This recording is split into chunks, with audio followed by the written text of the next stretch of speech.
Hello, everybody. This is Randy C, and you're listening to You Talk Too Much. It's Road Edition again, number 2.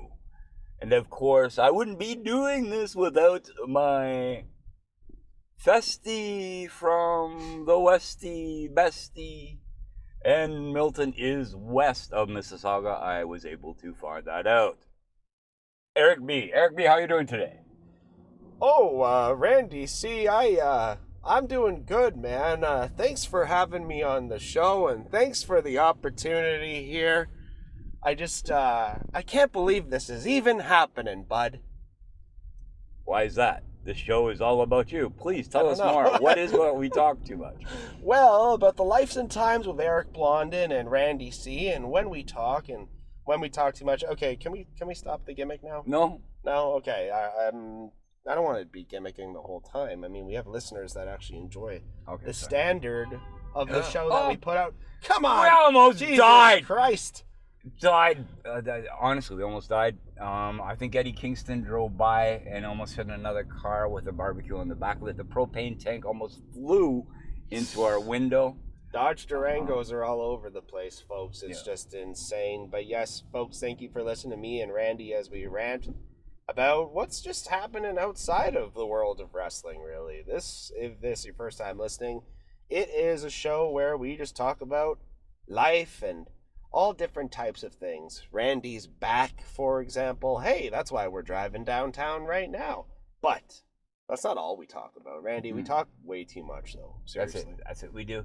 So you've been really talking about the Superman movie as of late. Oh, I have. And I figured on, maybe we should talk about, what kind of movies we like or what our favorite movie is. Because I know my favorite movies will definitely be different than you. I know my style or in a movie, what I like to watch is definitely different than you.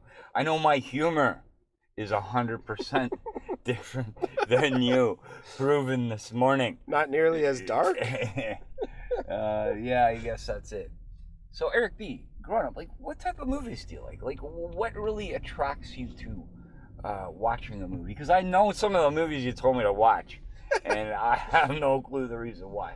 But you tell the people out there, what interests you in a movie, or what type of movie do you like? So let's talk about the antitheses of Eric being a movie fan, and where he started as a young Eric B. watching films. Not those types of films, folks, but yes, watching films and really taking it in, and how different things are from when I was a kid to where they are now. So when I was a kid, I was afraid of the dark, things under the bed, everything, and that stuck with me for quite some time. What's up? Go ahead. We recording? Yeah, I think you are. All right, sorry, keep going. Yes, you are. So, yeah, when I was a kid, even my family, we used to travel a lot. So there was always a night where we were in a hotel room where one movie would be rented, right? And it was always a discussion between the family. As we got older, the parents got their own room, and then the kids got their own room. And my brothers always wanted to watch horror movies, which I, at that point, couldn't stand. They gave me nightmares. They actually literally scared me for days, stuck with me for days. So it was really hard anytime that we would travel and I would be forced to do that, because my favorite type of movies for a really long time were Disney comedies. And I'll tell you, if there is the top tier of young Eric's movie career as to what his favorite film is, it's Disney's Heavyweights. And Randy, have you ever seen Heavyweights? No. Oh my God. Okay. So Heavyweights is a coming-of-age story about a young boy who is just got out of school. He's ready to have fun with his friends for the summer, and his parents are sending him to a camp. Turns out that they're sending him to a fat camp. So, not only is this guy in it, whatever his name is, he's just a one-time actor, the guy who is the star in it, but what's his name? Kel Thompson's in it. All these other young, like Nickelodeon-esque actors. Goldberg's in it. Goldberg. From the Mighty Ducks. And then the kid actually who stars in it is in the Mighty Ducks as well. Just wasn't as big of a character. And also Ben Stiller is in it. Like, there's a crazy camp counselor, Ben Stiller, who takes over the fun camp and turns it into like a regimented, more army-esque boot camp style for the kids. What year is this around? This is probably 1996. Okay. Maybe 1996, 1997. Okay. But I'll tell you this, Randy. Even to this day, a 40-year-old Eric can turn on heavyweights, watch the whole thing, and laugh his ass off. Because there is so much comedy in there that is not only made for the kids, but it's made for the adults as well. The camp counselors are a riot, especially Lars. Shout out to Lars. You got to shout out Lars for that. Lars. He's a villain at first, folks, but by the end, you're going to love him. You know why? Lars. Because he loves you. He's one of you. And Randy, if you watch the film, you'll know exactly what I'm talking about. So that's a young Eric. Well, I love Lars already. Just the way you explained it, that's very good and very weird. To start off with. So young movies. So we're starting out young. So I guess growing up, a young movie that I definitely enjoyed. I remember the first movie I saw. It actually ties in with my other favorite movie, but first movie I saw at a drive-in at a very young age was Clash of the Titans. Ooh. Yeah. Everybody knows what Clash of the Titans is, especially back in that year. And when I say that year, it was 70s. The puppetry, my friends. The puppetry in that film. The claymation, the owl. Yes. Just remember the owl. Clash of the Titans. A good story. They did remake it in 2010-ish, or even no, 2015. I think they tried. They tried, but yeah. not as a classic as the original.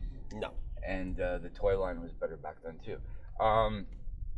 But yeah, I would say Clash of the Titans for nostalgic reasons, I guess you're saying, for the one to remember. I'm not saying it's in my top movie of all time, but we're talking about beginning. Exactly. No, it wasn't E.T., it was garbage. No, it wasn't anything else like that. I'm really dating myself. But, yeah, I'd definitely say Clash of the Titans. Definitely. Okay, all right. Okay, so now we're going mid-teens. Yeah, we're arriving we're in the teenage years now. So, teenage years, Eric B. starts getting really...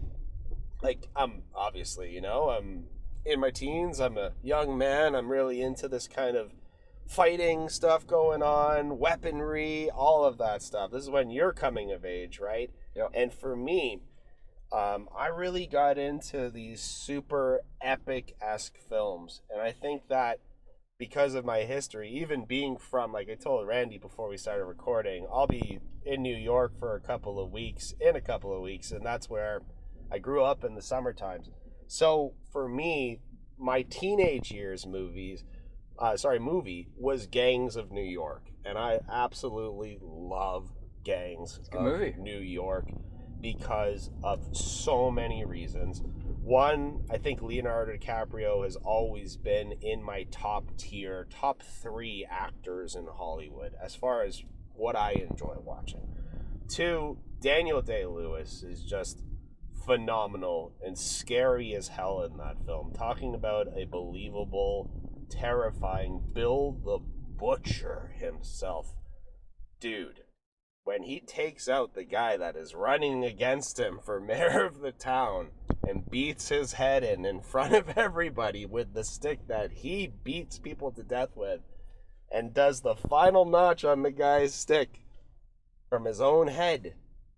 That's when you know you're in some shit in that movie. But no, that movie, honestly, it starts off with the whole war. It ends with the whole war and everything in between. And may I add as well, what's her name? Cameron Diaz at that time? Just a complete dime piece. Complete dime piece.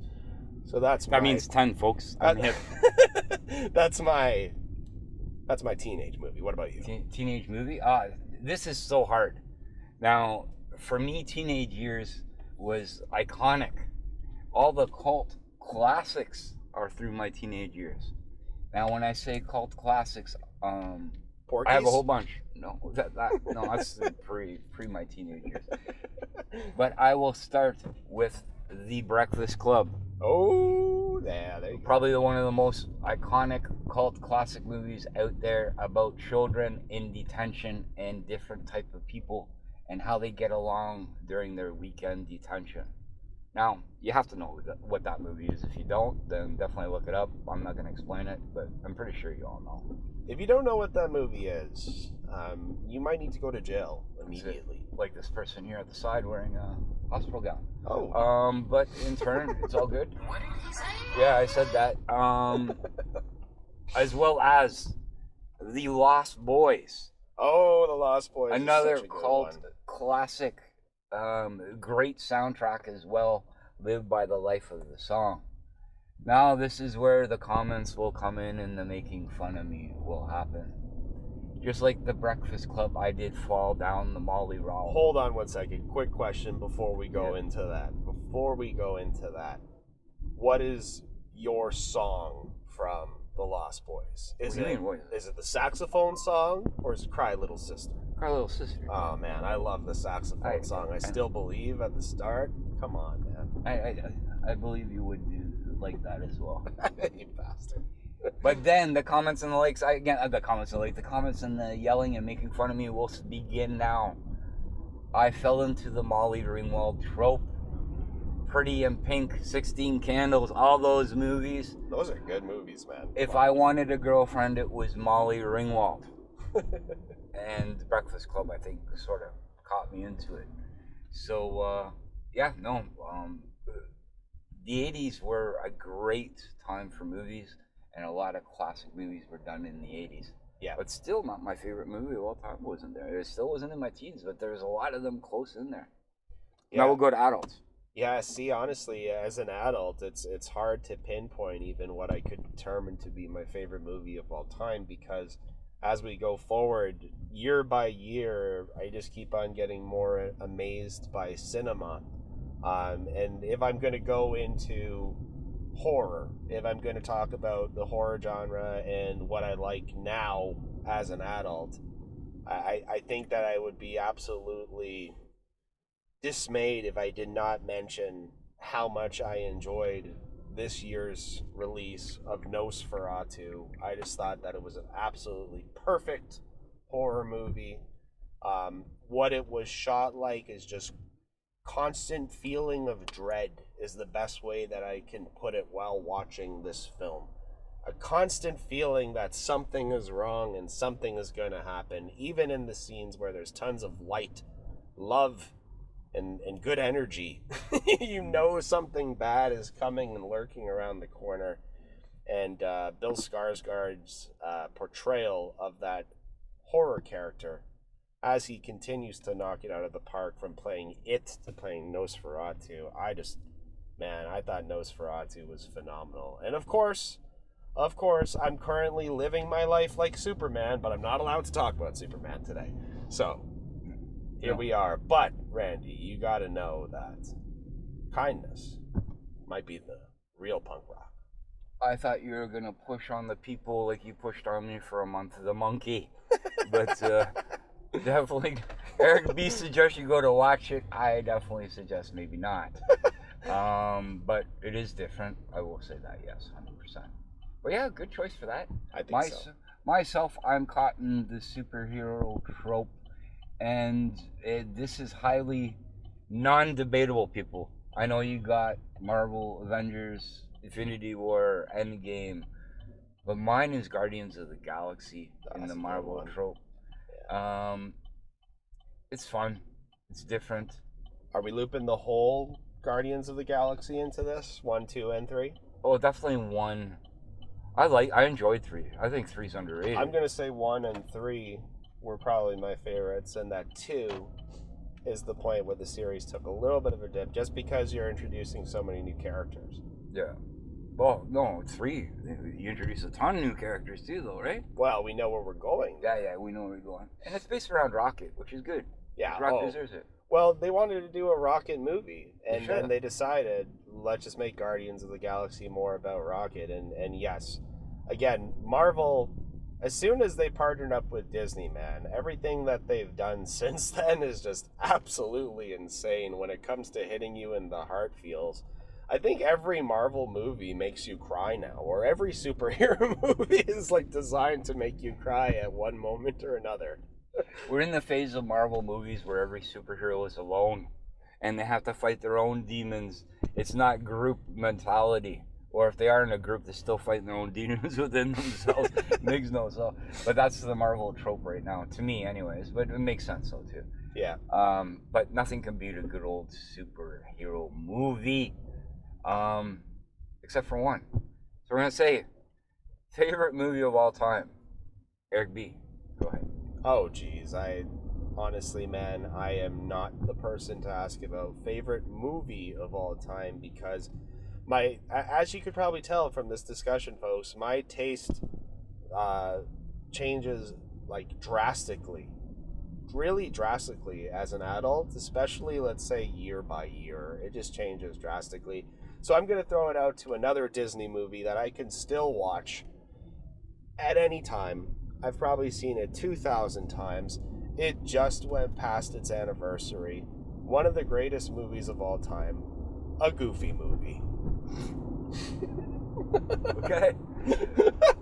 A Goofy if you movie. like that movie too, you like comment below. Tell Eric why he's a genius. Tell me I'm a maniac or tell me I'm a genius. I don't care. Either way, when I go home tonight, I'm watching a Goofy movie. There you go. Maybe an Animaniac. Oh, there you go. There you go. A spin-off of the Goofies, eh? Hey. The Goofy family. Okay, Randy, what do you like? Thank you, Eric. Thanks for asking. Randy, just in case you wanted to tell the fine folks out there in listener land, what is your favorite movie of old time? All right, now people will definitely, if you're going to make fun of me on Molly Ringwald, you'll definitely make fun of me now, or you probably even haven't even heard of this movie. But when I'm infatuated with something, you can ask Eric B. I throw myself all at it. I have the script signed by the cast. I have every DVD, VHS, whatever it came out on, I have it. I have the VHS actually in like a shadow box too with other things. But the most prized possession I do have of this movie is 90% of the cast autograph on the script. What is that movie? A movie classic from the 70s, The Cannonball Run. Oh, wow. The Cannonball Run, starring all the top A-listers of the 70s, from Burt Reynolds to the Whack Pack, Dom DeLuise, Ricardo Montalban, Mel Tillis, Tony Danza. Oh, wow. Jackie Chan. Jackie Chan, there you go. The list goes on and on. The Rat Pack. Now, I was infatuated with the Rat Pack growing up, so that's probably one of the reasons why. Sammy Davis Jr., Dean Martin, come on. Name a better movie or a better cast out there. I bet you cannot. And don't go Ocean's 11. What bullshit. No, there is not a better. Ocean's 11 doesn't count.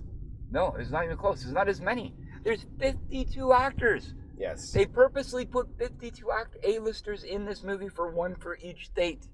You have Daisy Duke and Farrah Fawcett in the same movie. Jeez, Could you imagine that? Honestly, dude, I gotta tell you, I don't think I've ever seen this film. I don't think I've ever seen it. I think that you, and just talking about it, your energy talking about it, makes me want to watch a Goofy movie. No, just joking. I'll definitely check it out. I will definitely watch Cannonball Run. So as of right now, I think we talked too much. Eric B, where can they find you? They can find me at Wrestling with Eric. That's without a W, without a G. And that's on the Instagram, folks. And you can also find us on YouTube at Draw Straws Raw. We post shorts. We're looking to get as many subscribers as possible. We're going to do a giveaway. Just don't know when and where and how. But Randy, tell us more about that. We're going to do a giveaway, yes. Join the Patreon, patreon.com/The Draw. You're listening to it right now, so you probably are in the Patreon. But if you're listening on the free feed right now, currently, so on and so forth, look it up, join for free. Or join one of the wonderful tiers where we could possibly give something away next month, but you have to be in one of those tiers. Second, You can follow the Hub Sports Entertainment with our buddies Brad the Dad and Father Greg with the SmackDown review, the Smack Daddies, where they give you the best WWE SmackDown review on the internet. They are the East Coast podcasting champions of the world. We're also having a website open up soon, The Draw Radio. Yes, we are coming back to radio, folks. The date is still not to be confirmed, but I think it's going to be sooner than people think. I apologize for the wait so long, but as you know, we're currently just going down from my back. Finish up part one of the surgery, so part two will be coming up, so as soon as that's done, we'll get at it. As well as Spotify, YouTube's, everything else. Follow, like, subscribe, comment below at Draw Straws Raw. Yeah, and listen to Back in Time as well, which has nothing to do with Randy's back. That is an archive show of some of our greatest interviews that we've had here on the network. Over 1,500 interviews I have in total. I think it's now, I counted, I think it was at the 770 mark, where like one-off interviews of different people. People have come back, so like Ethan Page, CM Punk, so on and so forth. So yeah, they'll be coming out soon as well. They're weekly, thank you for that. So, again, thank you for everything. Thank you for listening. And until next time, I guess, Eric. Take care of yourselves and each other and continue to live your lives impactfully. Live, laugh, and always love wrestling. Deuces! Deuces! Think I said too much. Oh, I think I said too much. Think I said too much. Oh, I think I said too much. What's it called? 4 letters, 1 word. Stop.